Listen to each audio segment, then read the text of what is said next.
Bismillahirrahmanirrahim.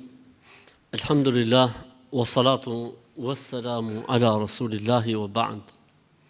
Me emrin e Allahut, të gjithë mëshirshmit, mëshiruesit, falenderojmë Allahun, Zotin e gjithësisë. Mirësitë dhe bekimet dhe mëshira e Tij qoftë mbi dashurin e Tij dhe dërguarin e Tij Muhammedin sallallahu alaihi wasallam, si dhe mbi të gjithë besimtarët dhe besimtaret që ndjekin dhe e pasojnë rrugën e Tij deri në ditën e Kiametit. Falenderojmë të madhin Zotin i cili na ka dhënë mirësi dhe begati pafund dhe që të lejë njeriu një pjesë nga koha e tij për të përfituar nga dijet e Islamit dhe përmendja e Zotit është mirësia e Zotit.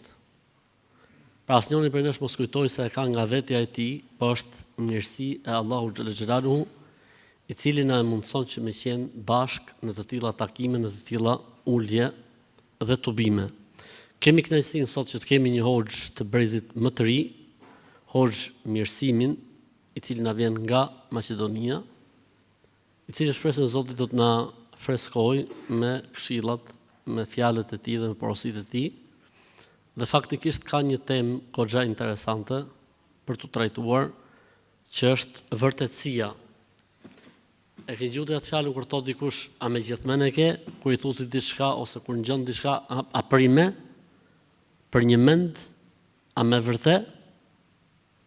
Do të thotë që ti kesh gjonat me vërtet, prej vërteti, nuk është e lehtë që të arrish këtë shkallë e para, dhe e dyta, kur arrin këtë shkallë, gjërat lehtësohen, po ka kosto, ka çmim. Kështu që inshallah taala do t'ja lejmë vendin hoxhës tonë të dashur, i cili na ka ardhur për vizitë si mysafir, dhe është kënaqësi që ta kemi në mesin tonë. Allah të shërblet, Habib, jazakallahu khair. Alhamdulillah, wa kafa, sallallahu wa sallam, wa baraka al-Mustafa, wa alihi, wa sahbihi, wa man wala. Falëndimin të nësi takojmë vetëm Allah subhanahu wa ta'ala dhe ati përgjërom që të lavdroj dhe të begoj dërguarin e tij Muhammedin sallallahu alaihi wasallam, familjen, shokët dhe gjithë umetin e tij të bezgjallë. Të ndodh vëllezër, çdo qytetërim i ka vlerat e veta, po ato vlera jo gjithherë janë vlera unike të një qytetërimi. Saktësisht, çdo qytetërim i ka disa vlera që i ka të përbashkëta me të tjerët, mirë po ato vlerat qendrore të një qytetërimi janë ato të cilat e bojnë dallimin kundrejt tjetrit. Dhe zakonisht qytetërimet të cilat ato vlerat shkojnë edhe i konkretizojnë ose i shpërfaqin për tu pa, i gjenë që vlerat më kryesore i gjenë në sheshet e tyre ose i gjenë për pjesë më qendrore të tyre. E sidomos nëse ato vlera janë konkretizuar me figura të cilat e kanë jetësuar atë vlerë. Dhe këtë fjala bie tek ata të cilët e kanë idenë e përmendorëve, skulpturave, kështu me radhë, ndoshta pigjonave të para nëse futesh me një shesh është me pa një figurë e cila konsiston në një vlerë që ai e ka pasur ose ka qenë protagonisti i asaj vlere dhe rrëdhëmisht e përfaqëson qytetërimin. Dhe ne në Islam nuk e kemi një gjë të tillë, nuk kemi përmendore, nuk kemi skulptura, mirë po kemi spikatje. Dhe pjesë e spikatjes së vlerave tonë është spikatja e sahabëve të pejgamberit sallallahu alaihi wasallam si sheshi i Islamit që realisht që aty janë jetësuar vlerat e Islamit dhe realisht kjo është një prej madhështisë së Islamit që për me vërtetuar zbatueshmërinë, Allahu subhanahu wa taala e ka lënë historinë e sahabëve si histori të rujtën, por me kuptuar se gjithçka që ai ki dëgju, gjithçka që ai ki lexu, ose gjithçka në cilën ti e ftu, realisht është një vlerë e zbatueshme edhe jetësueshme. Ndaj, nëse ne shkojmë të sheshi i Islamit edhe i vëmë synin për me pa kush janë figurat qendrore, kush janë figurat e mëdha, e gjejmë që figura më kryesore është Abu Bekri radhiyallahu anhu. Edhe është interesant se e gjejmë Abu Bekrin të parin që pran Islamin, të parin që bën davet, të parin që sakrifikon, i pari që garon, i pari në gjitha, mirë po i pari edhe në një veçanti, që aty e merr edhe emrin e Siddiq, te qëndrueshmëria e tij tek e vërteta. Dhe na zakonisht e përmendemi këtë si të vërtetë, apo Abu Bekri radhiyallahu anhu i pari në vepra të mira, i pari në dhënje, i pari këtu dhe atje, dhe ndoshta secila vlerë, secili tipar i tij mund të jetë një ligjëratë më vështirë për me tregu se si mundesh me e marrën shembulltyr për me ndërtuar një vlerë të caktuar. Mirë, po kisha pas dëshirë sot me lenin Allah subhanahu wa taala me u fokusu i pari në çka ose i vërtet në çka. Fjala Siddiq rrjedh prej fjalës sidq, që është e kundërta e gënjeshtrës. Edhe askush prej sahabëve se ka pas besimin të gënjeshtërt. Mirë po vërtetësia e Islamit është shkallë, dhe sa më shumë që ti je i përnjëmend, i palëkundshëm në përcaktimin tënd, ti shkon ka emri i Abu Bekrit radhiyallahu anhu. Saktësisht ky emër është presion. Ky nuk është emër thjesht magjepsës, nuk është emër thjesht joshës. Kjo është emër presion, duhet me na shoqënu në përditshmëri.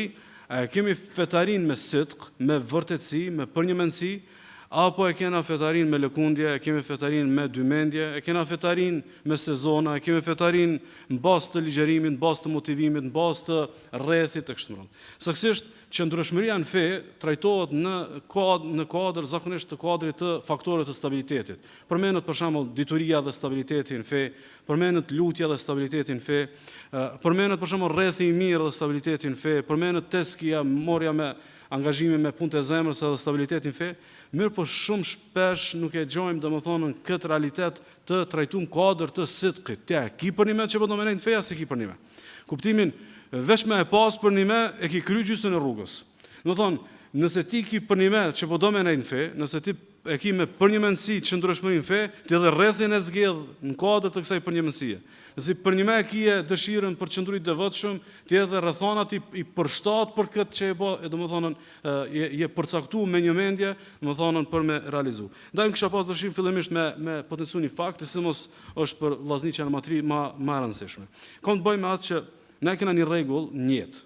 Njerëzit e mençur, sa herë që një diçka e çmojnë dhe pasi që e çmojnë e arrin, ju aktivizohet një frikë e fuqishme për humbjen e saj.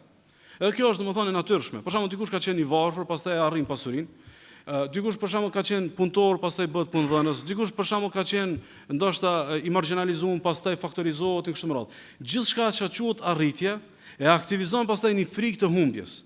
Edhe kjo frikë e humbjes nuk është domosdoshmë frustrim që ti vetëm rrin frikë, po kjo e aktivizon një investim në shtimin e vlerës së arritjes, në sigurimin e saj edhe në vitalizimin e saj. Domethënë, ti e ke arrit një biznes me vën shina, e ke nxjerrë në sukses, pastaj ti nuk kalon zonën e komfortit. Pastaj aktivizohesh përmes xhenu, aktivizohesh për mu siguru që kapitali është më jetë gjatë kështu me radhë. E njëjta është për udhëzimin.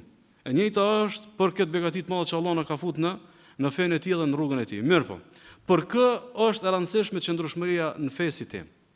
Fillimisht është e rëndësishme kjo si temë për atë i cili e ka këtu, se ngjarja ka filluar me udhëzim, por nuk ka përfunduar këtu. Nuk është fundi i ngjarjes që ti e udhëzu. Fundi i ngjarjes është avdes me udhëzim. Domethënë, sa njerëz para nesh kanë udhëzu, po sot ata nuk janë mesin tonë. Sa njerëz ndoshta kanë qenë më të udhëzuar sa ne, sot nuk janë të udhëzuar. Madje sa njerëz janë bë shkak për udhëzimin tonë dhe ata sot janë të vjum. Që bie nuk është ngjarja te fillimi. Ngjarja është te epilogu, te përfundimi dhe përmbyllja. Nuk është te kushtimisht te pranimi në fakultet, po është te diplomimi. Ndaj për kë është e rëndësishme tema e udhëzimit, se si me sforcu qëndrueshmërinë, për atë i cili do me vdek me këtë. Dhe e dyta, është e rëndësishme për gjithë i cili është i vetëdijshëm, se udhëzimi ka kuptim kur ti e korr shpërblimin dhe shpërblimi nuk korret këtu.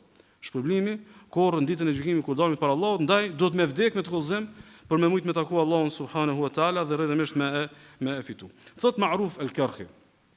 Thot ma akthar as-salihin. Sa shumë njerëz të udhëzuar që ka. Sa shumë njerëz të udhëzuar që ka. Thot wa ma aqalla as-sadiqin. Po sa pak në mesin e tyre ka që e kanë për një mend.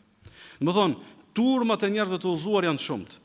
Dikush ka hin turm nga përshtypja, dikush ka hin turm nga simpatia, dikush është lodh nga jeta e xahiletit, dikush është duke dashur thjesht me ndruar një mënyrë të jetuarit, dikush ndoshta është etap, dikush e ka kap lumi shoqënisë vet.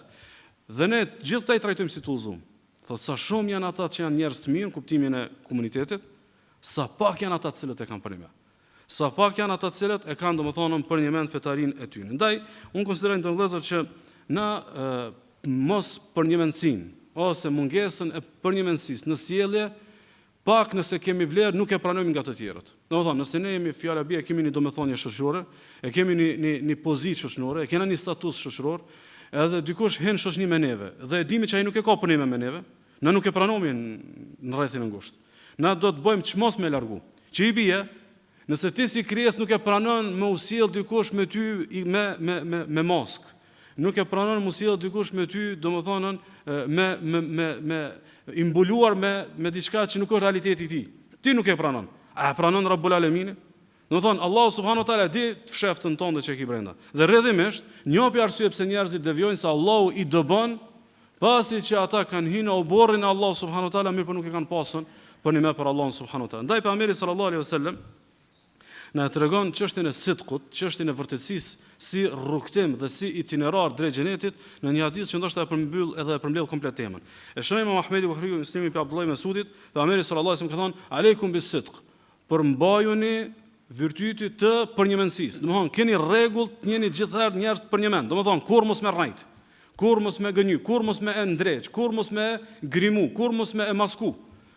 Mirë, po keni vëmendjen. Nëse kjo ka domethënie në Islam, mos me rrejt familjen, mos me rrejt shoqëninë, mos me rrejt vetveten. Çka i bë mos me rrejt Allah? Thotë aleikum bis sidq. Përmbajuni parimin të, domethënë të vërtetësisë, të qenit përmend.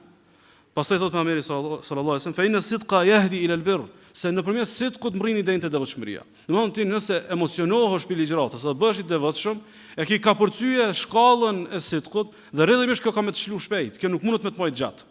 Sepse kjo ardhen te devotshmëria në sajt të emocionit, jo në sajt të përnjëmendësisë që ki pas për një projekt me Allahun subhanahu wa taala. Pastaj thotë wa inal birra yahdi ila aljanna, e kush vjen deri te devotshmëria, pastaj shkon deri te xheneti i Allahut subhanahu wa taala. Sikurse na tregon pejgamberi sallallahu alajhi wasallam. Rregullojeni atje, a e ki për një nuk e ki për një.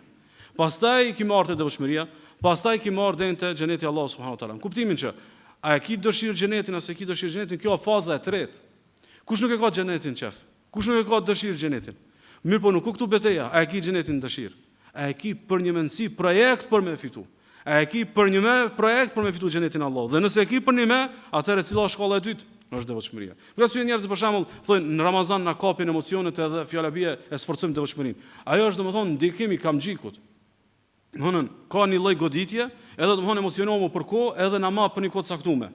Dhe nuk kemi shku ka ura e sidqut. Dhe rrjedhimisht përfundon Ramazani, përfundon domethënë efekti i kamxhikut. Ndaj unë kisha pas dëshirë me nënvizu një fakt që ndoshta është pak i rëndë, mirë po megjithatë duhet me qenë ndoshta më konkret dhe më pragmatik. Për shembull, a mendojmë na që shpesh te njeti ne jemi gënjeshtar. Për shembull, unë kam njet me fal namazin e sabaut.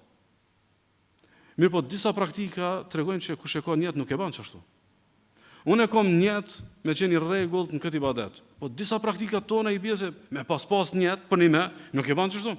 Ose për shembull, ajo merr me që përditshmëria jon është treguesi më i madh në raport me diçka. E kena për një mend apo nuk e kena për një mend? Për shembull, nëse ti e shet dikë i cili është dhënë mas shefeve, është dhënë mas hareve, është dhënë mas shoqënisë, edhe anën tjetër thotë duhet jam student ekselent. Thotë jo ti, përditshmëria jote nuk e vërteton këtë.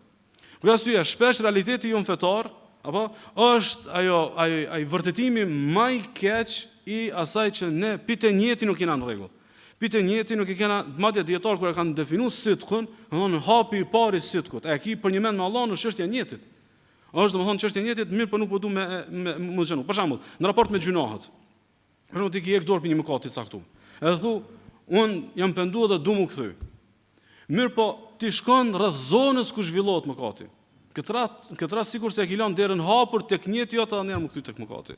Ndërkaq, nëse fjala bie për shembull, pe morëm për ma thjesht. Nëse dikush e ka një lidhje haram me xhinin e kundërt. Mirë po e ruan numrin, e ruan komunikimin. Realisht këtu nuk ka njet. Sepse po ta kish pas njetin, pastaj thot devjova pas udhëzimit. Jo, ti nuk je udhëzu hiç. Se devijim, a diçka i bëhet devijim pas udhëzimit. Pasi që ti e ke hin ngjarje, ki dal pin ngjarjes. Realisht ti je me një kam ngjarje dhe me një kam tjetër i jashtë ngjarjes. Dhe shumë aspektet fetarisë tonë janë pikërisht të kësaj natyre. Ne një këmbë kemi andej dhe një domethënë e kemi këndej. Ose është te ibadetet, po madje edhe tek zakonet. Për shembull, zakoni fjala bie për shembull shumë pyetje edhe mbra me studentët, për shembull pyetjet që kanë të bëjnë me telefonin. Pyetjet që kanë të bëjnë me shfletimin e pakontrolluar dhe humbjen e tepërt të kohës së kështu me radhë. Domethënë ato janë krejt tregues parafërsisht ku e kemi njëtin. Parafërsisht kanë vend interesant. Parafërsisht ka është e madhe tek na. Parafërsisht me çka dumi me mush kohën domethënë në jetën tonë. Ndaj, po duam të thjeshtu me një shembull që besoj është i qartë për gjithë. A keni dëgjuar dikush për shembull, agjerimi është udhëzim? Agjerimi është udhëzim. Fjala bie për shembull dikush në familje, akoma s'ka filluar më fal, mirë po ka filluar Ramazanin që 2-3 vite. A ki dëgjuar për dikë i cili thotë çdo ditë kur agjeroj, ka kohë e drekës mendoj, a ta prish agjerimin apo mos ta prish agjerimin? Po nuk ka, nëse eventualisht dikush thotë për ditë do të më ngul ligjërata për me mujt me përfunduar agjerimin deri në iftar, thotë ti po tallesh. Domethënë ti e kupton se ky nëse ka për një me agjerimin agjeron. Ose për shembull një motër e cila anon hijabin, thotë çdo ditë jam në dy mendje, me shami apo pa shami. Ti e paramendon diçka si çesharake. Najna që ta çesharakët në 100 ibadete. Najna që ta qesharakët në 100 mëkate, na çdo ditë duhet me na motivu dikush. Na çdo ditë duhet me na nxjerr dikush. Po ti thjesht, e ke kuptuar se kjo është rruga e xhenetit? Ndiqe. E ke kuptuar se kjo është rruga e xhenemit? Largohu. Domthon thjesht veç për cakto. E ke për një më, nuk e ke për një më. Për këtë në shembullin e agjerimit, që realisht alhamdulillah komuniteti jonë qëndron më mirë, edhe në shembullin e hijabit që ndoshta derisa të vjen një motër me mor vendimin, ajo ja ka pas për një më, ja nuk e ka pas për një më. Për këtë domethënë heqja e hijabit është fenomen i rrallë. Pse është fenomen i rrallë? Se ka sidq, e ka për një më. Në veç ku e ka pas për një më, ka ardhen te, domethënë te ai akt. Ndaj, unë konsideroj që është një hadith i pejgamberit sallallahu alajhi wasallam që shpesh citohet, po kisha pas dëshirë me e citun kadër të kësaj domethënie. Është një hadith që shënon Malikun Muwatta, si hadith mursal pi Safwan ibn Sulejmit, i është thënë pejgamberit sallallahu alajhi wasallam. O i dur Allahut, a yakunu al-mu'minu jabana? O i dur Allahut, a mund të jetë muslimani frigacak? Frigacak. Pejgamberi sallallahu alajhi wasallam thotë po, mund të jetë. Pastaj thotë ja Rasulullah, a yakunu al-mu'minu bakhila? A mund të jetë besimtari koprac? Thotë po, mund të jetë. Domethënë, frigacak po mund të qenë musliman frigacak, edhe mund të qenë koprac. Pastaj thotë e yakunu al-mu'minu kadhaba fa qala la. A mund të jetë muslimani gënjeshtar? Tha jo. Pse? Se friga edhe kopracia kanë motive të natyrshme. Domthonë është e natyrshme ti mu friksu për diçka që aty të kanos. Është e natyrshme me pasën dashuri për pasurinë që e ke fitu. Edhe rrjedhimisht këto janë dy mëkate, dy gabime, po që e kanë një motiv të natyrshëm, edhe mundet me ra muslimani. Po cili është motivi i gënjeshtrës? Cili është motivi? Domthonë nëse ti tu dash me rrejt Allahun, o Zot jam unë du xhenet. Unë po du më kon me sahabët në xhenet. Unë po du këtë edhe këtë. O motivi ti që nuk e ke po nime. Ti e ke deklarat. Atëherë çka është ideja ti që po rrin? Çka është domethënë, është një valixhe e mbushur me rrezë, nuk mbushet ajo, nuk ka doni motiv. Nuk ka doni domethënie. Për këtë arsye, domethënë rruga më e shkurt për me përmbyll temën e qëndrueshmërisë së fesë sidku. Thjesht e ke po nime apo nuk e ke po nime? E ke me gjithë mendje apo nuk e ke me gjithë mendje? Domethënë unë për shembull, dikush thotë, unë du me shfrytëzuar rinin me Kur'an. Thjesht e ke me gjithë mendje? Po. Atë nuk ke nevojë ti për shembull, cila është metoda më e mirë, cila është orari më i mirë, cila është përvoja më e mirë, cila është eksperienca e filanit të fistekit. Thjesht ti e ke po nime, nuk e ke po nime. Sepse ti ke 100, 200, 300 histori tua të jetës që veç ku e ke pas për nime diçka e ke arrit. E njëjta formulë funksionon edhe domthonë fetari nëse e ke po nime me Allahun subhanahu wa taala. Pse sidku për një mendësia garanton stabilitet në fe. Sepse ti kur e ke sidkun, a di shqipe kjo? Sikur i thua Allah subhanahu wa taala. Unë e kom da edhe e kom kuptu qëllimin. Po e kom kuptu edhe rrugën, kështu që nuk e menoj më përzyti. Nuk kam proces të rigjetjes. Domethënë e kom kuptu se që kjo është rruga e xhenetit. Ka vështirësi, ka sprova, ka këtë dhe atë. Nuk tham ta gjeni rrugë alternative. Ti bini rrugës më të shkurtë. Jo, e kam kuptu se kjo është. Nuk ka domethënë tentativë për me u rigjet. Ndaj ka thonën Allah subhanahu wa taala për ditën e gjykimit, thotë hadha yawmu yanfa'u as-sadiqina sidquhum. Dita e gjykimit çka është? Është dita kur njerëzit që ja kanë pas për një më, kanë mja pa hajrin asaj për një mendësi tyne. Domethënë, çka është realisht dita e gjykimit? Dita e gjykimit është kurorëzimi asaj që ti e patë për një më. Nuk është dita e gjykimit një befasi. Për shembull, shpesh është një hamendje, si mos keq kuptohet me ato hadithe që himin në xhenet me mëshirën e Allahut tek shmërat, edhe konsiderohet që kemi mu befasu me xhenet. Jo. Ne kemi mu befasu me falje, po. Kemi mu befasu me shkalla, po, ama nëse e kemi meritu xhenetin, na e kena jetësuat projekt në tokë. Nuk është e logjikshme me minutë që na kena bë projekt për xhenem e a gjë befasomu për xhenet. Ose këtu kemi bë projekt për xhenet e a gjë del diçka. Jo, ti jem projekt.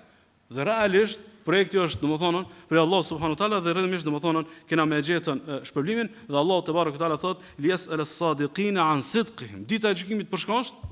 Ata që ja kanë pasur për një mend kemi mi marrë në pyetje për një mendsinë e tyre. Fudhaili kur e ka lexuar këtë ajet ka kajt, thotë nëse këta që e kanë për një mend, këta kanë mi marrë Allah në pyetje.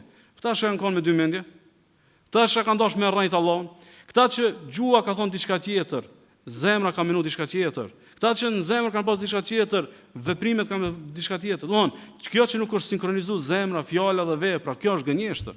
Imagjino për shembull nëse dikush të jep ty një buzëqeshje të gënjeshtër, ti s'ja fal. Ti e logik në çmim. Domthonë, jam buzëqesh që do më buzëqesh, nuk më buzëqesh. Domthonë, na shumë çka kena thonë, shumë çka bojmë fetari, po që realisht nuk e kena menur shumë seriozisht. Nuk e kena me shumë mend që duhet me bë. Nuk e kena me shumë mend, na pasuesit e sahabëve. Kjo është fjalë e madhe, duhet me menu shumë mirë ai të thonë këtë.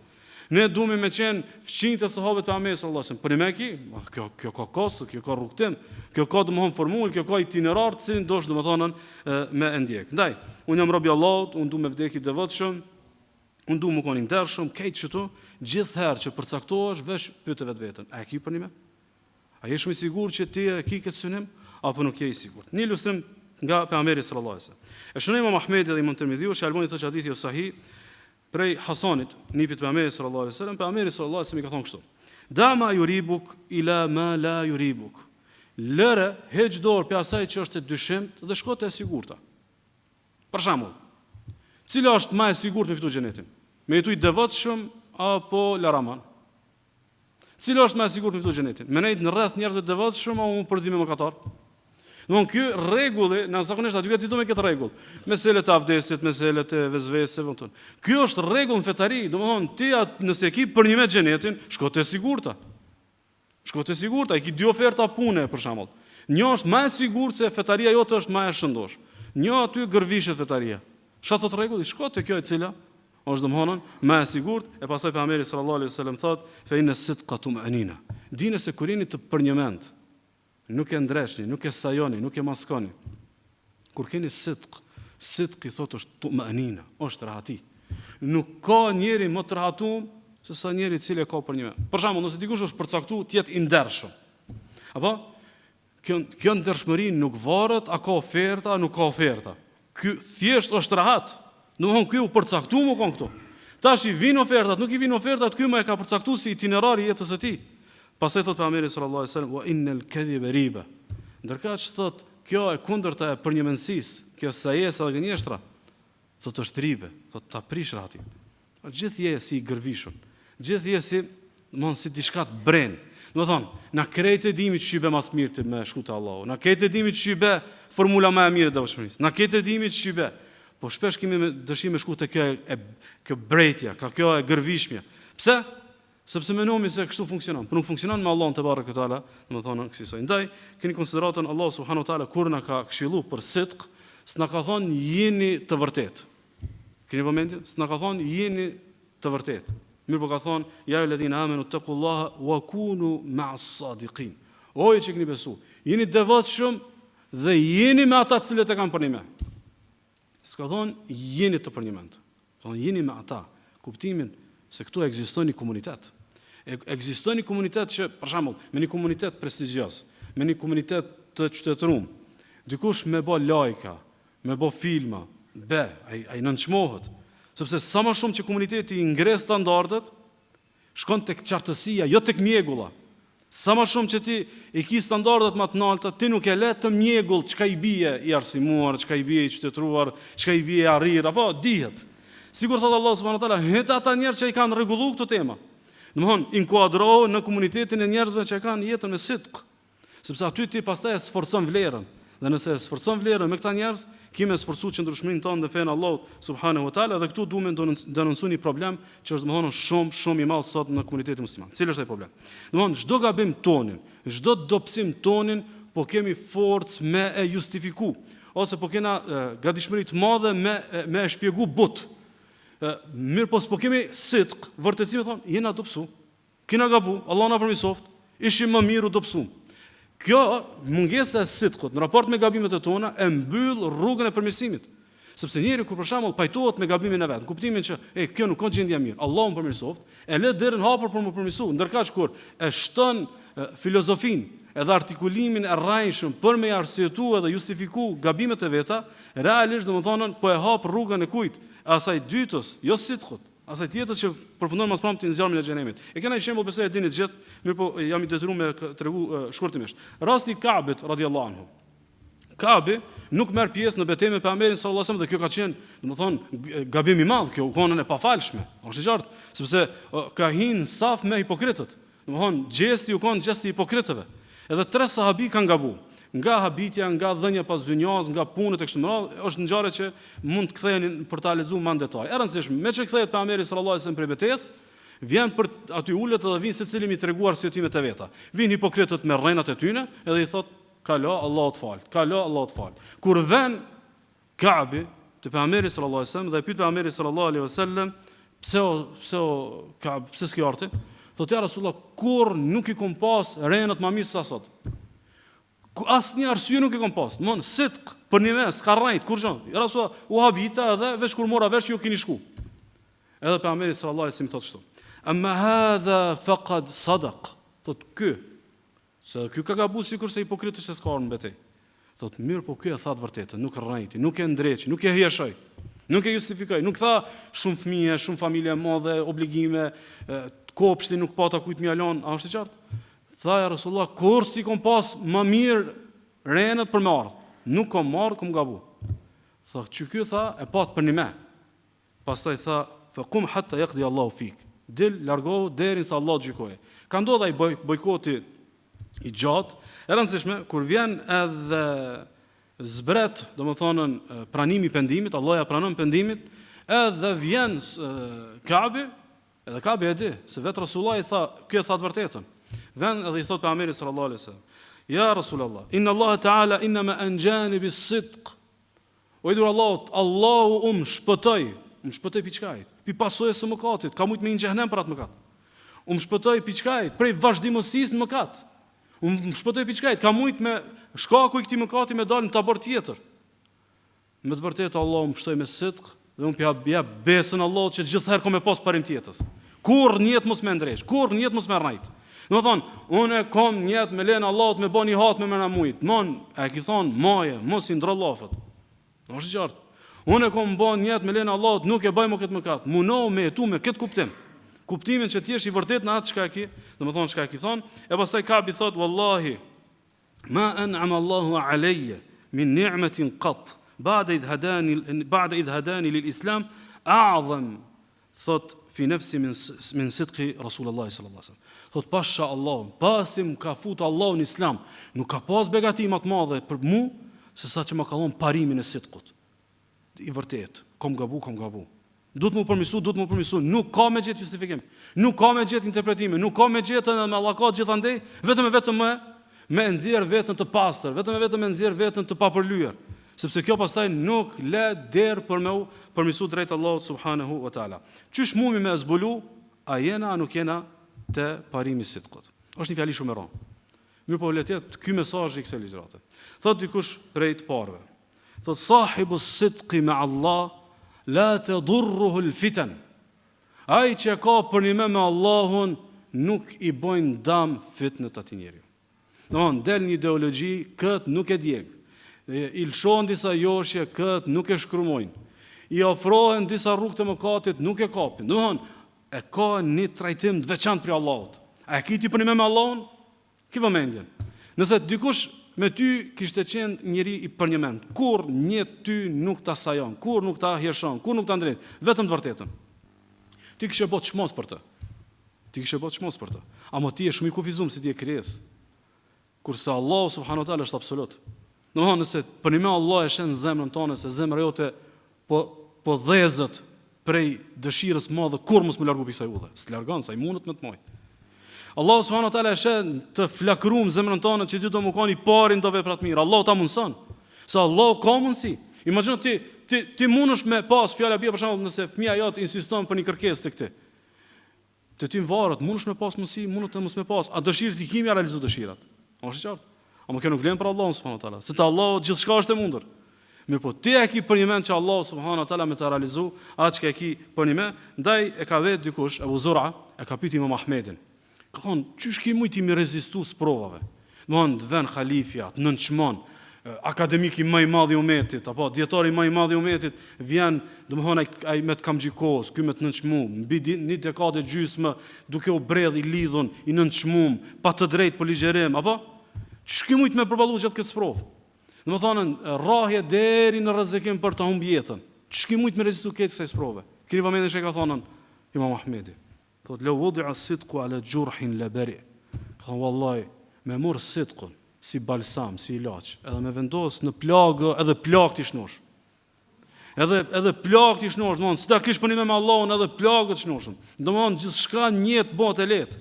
Gjithçka e lehtë, gjithçka në jetë bëhet e lehtë. Madje Ibn Qayyim rahimullahu ka një fjalë që kisha pas dëshirë të jetë përgjigja për shumë vllazëri që thonë, e vërtet, po megjithatë po të hysh në atë farë rrethin ku ne jetojmë.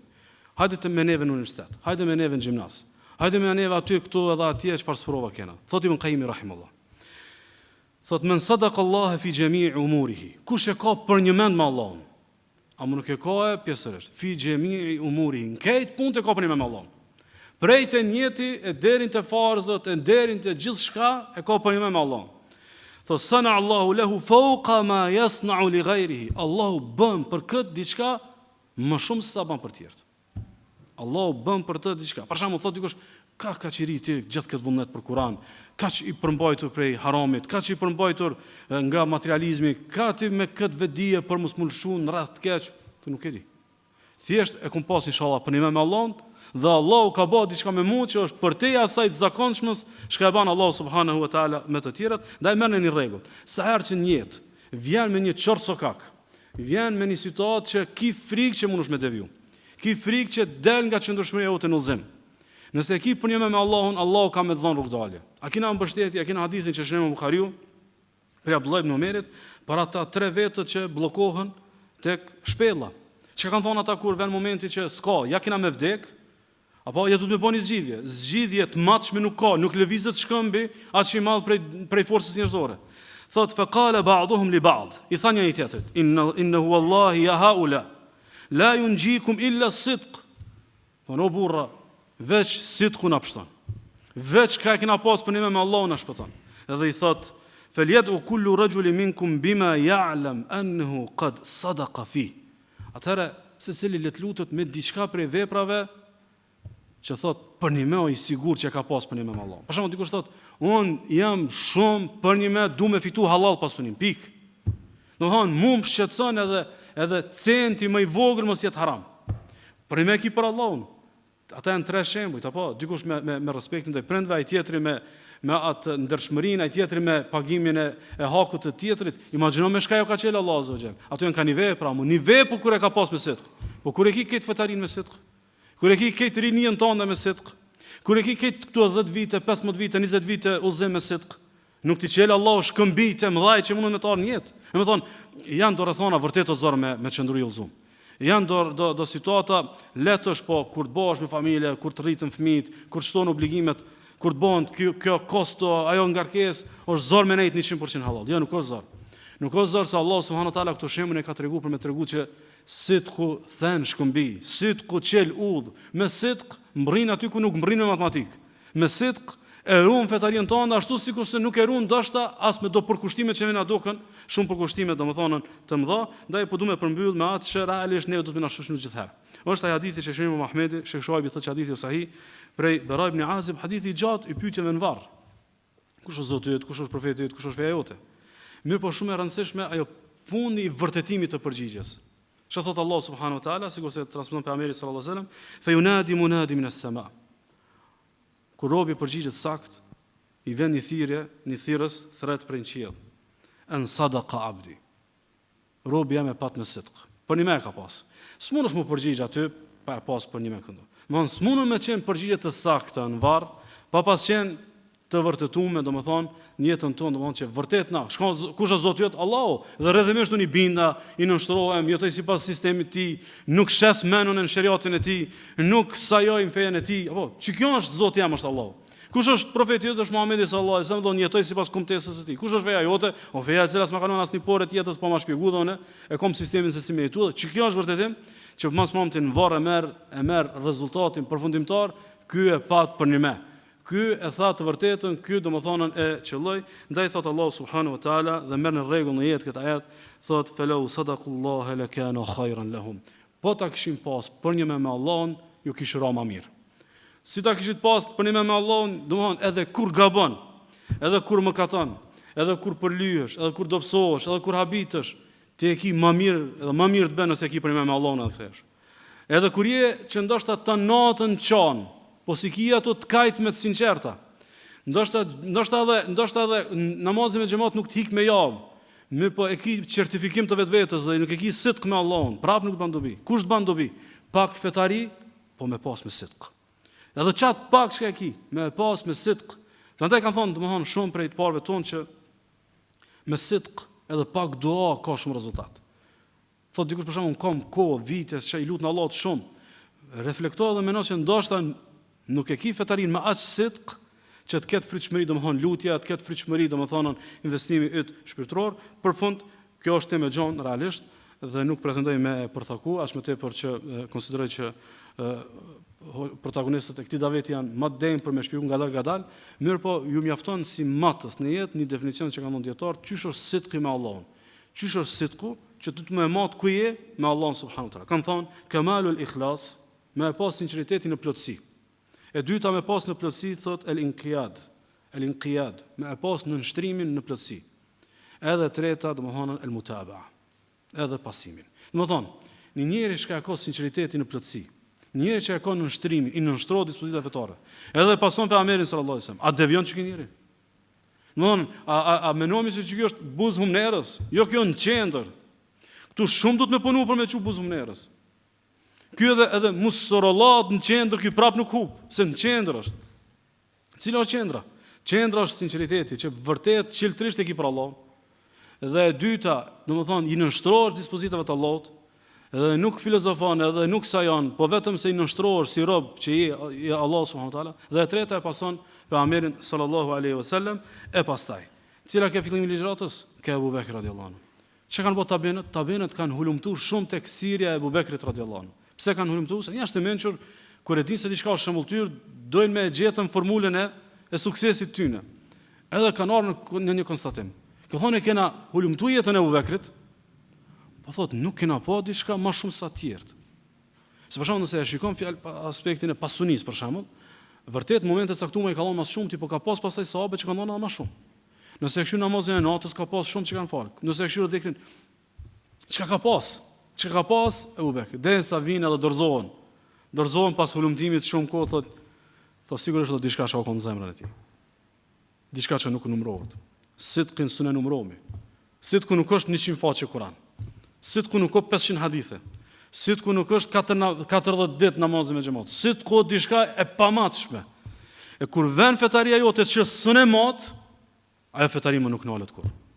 Ajo fetari ka më shoshnu deri tek varri, derisa ta takosh Allahun subhanahu wa taala, dhe rrjedhimisht kush he në kursin e fetarisë me sidq, he në fetarin elitare sikurse të Abu Bekrit radhiyallahu anhu, elusallahu azza wa jall, me na mush fetarin ton edhe zemrat e tona me sidq, edhe këtë sidq me na shpërblyj me firdaus në ditën e gjykimit. Sallallahu wa sallam wa baraka ala nabiyina Muhammad. Allahu të shpërbleft o hoxh mirësimi në roft, radh parë për fjalët dhe këshillat që na dhe, për rrugën që ke bë, dhe inshallah taala do të kemi edhe takime të tjera me shpresën e të Madhit Zot. Jazakallahu khairan. Siç e thash vëllezën edhe në fillim, që të arrish në gradën e sidqijes ose të sidqut, duhet me marrë seriozisht, me qenë i qartë me vetveten, dhe është diçka që në momentin që njeriu arrin, e shijon dhe nuk e lëshon, nuk do ta humbi më. Dhe normalisht ka çmim. Si tha Abu Bekri radhiyallahu anhu, a ka thonë tha, ata u kënaqën tha, tani e hongër edhe ky. Po tha e ka thonë, po mirë, tha pa e thonë, ka thonë vërtetën. Sepse e dinte me kë kishte të bënte. Mirë, ky burri që tha për pejgamberin sa pa të thonë, ka thonë vërtetën, ishte i pari kudo faktikisht. I ditë në pikë mjesit, u falë sabahu, tha pejgamberi sa sem, kush për jush sot ka dhënë sadaka? Abu Bekri tha unë. Kush për jush sot ka vizitu një smur? Tha unë. Kush për jush sot ka fali xhenaze? Ose sa u falë sabahu?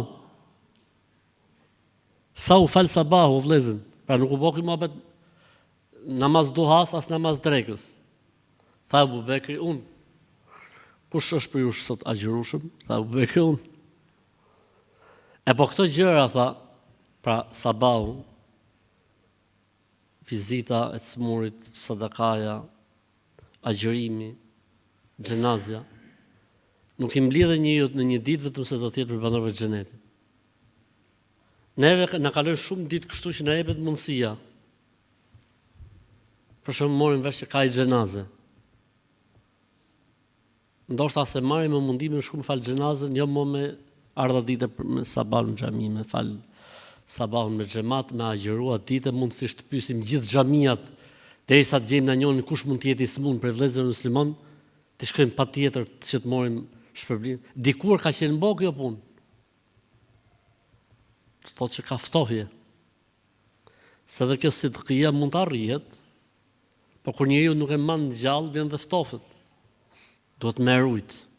Pra tema ishte shumë brillante, e zauruar dhe artikuluar nga Hoxha, Zoti i shpërbleft. Dhe po mos të ishte rëndësishme kjo temë, vëllezën, dhe me këtë du ta mbyll, nuk do të ishte vërtetësia një nga kushtet e fjalës la ilaha illallah. Aq e rëndësishme është kjo temë, se që një nga kushtet e fjalës la ilaha illallah është kjo temë që u trajtua sot nga Hoxha, Zoti i shpërbleft, dhe u trajtua shumë bukur dhe shumë thjesht, Zoti e nderoft.